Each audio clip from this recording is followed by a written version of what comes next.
clone returned to the warm and loving family instead of Cameron. His wife did not notice anything unusual, thinking that the clone's performance was exactly the same as Cameron's. But at the moment they embraced each other, the puppy at home started barking. Perhaps the puppy saw that this person was a clone and not the real owner. Cameron's wife did not doubt the puppy's unusual reaction. She was immersed in the joy of reunion, and the real Cameron could only look at his distant family from afar through the lenses in the clone's eyes. But in the blink of an eye, his heart was once again shrouded in shadows, because he could only hide behind the scenes, regretting the happiness that should have belonged to him. I couldn't lose you, Cam.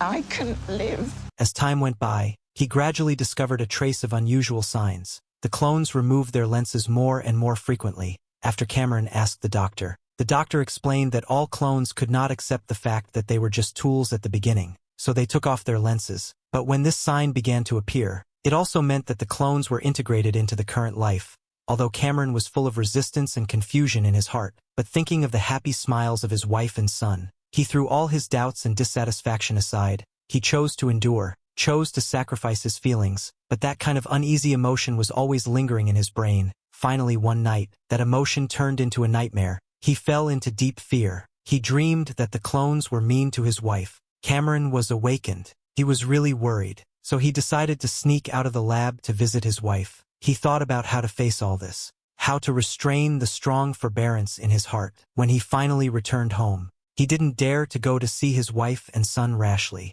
because he was worried that if he appeared at the same time as the clone, all his preparations would be in vain. Cameron entered the study carefully, and he looked at another scroll he made on the table. Cameron understood that only when he was calm and emotionally stable could he create such a work. He sat quietly on the sofa, and the scroll in front of him, it seemed like a world that was both real and far away. His thoughts were very complicated now. When he turned on the computer and saw the happy scenes of his wife, son and himself, those beautiful pictures were also what he had never seen on the surveillance. Looking at this happy picture, Cameron's worries and doubts gradually dissipated. When he reviewed the chat records between the clone and his wife again, Cameron found that the tender words and delicate care revealed deep love. At this moment, Cameron completely understood that the clone had been loving his wife on his behalf. Suddenly, the clone appeared behind him and they looked at each other. Cameron had a complex emotion in his heart. He thought the other party would blame him for his selfishness and presumption. But the clone's eyes showed complete understanding and tolerance.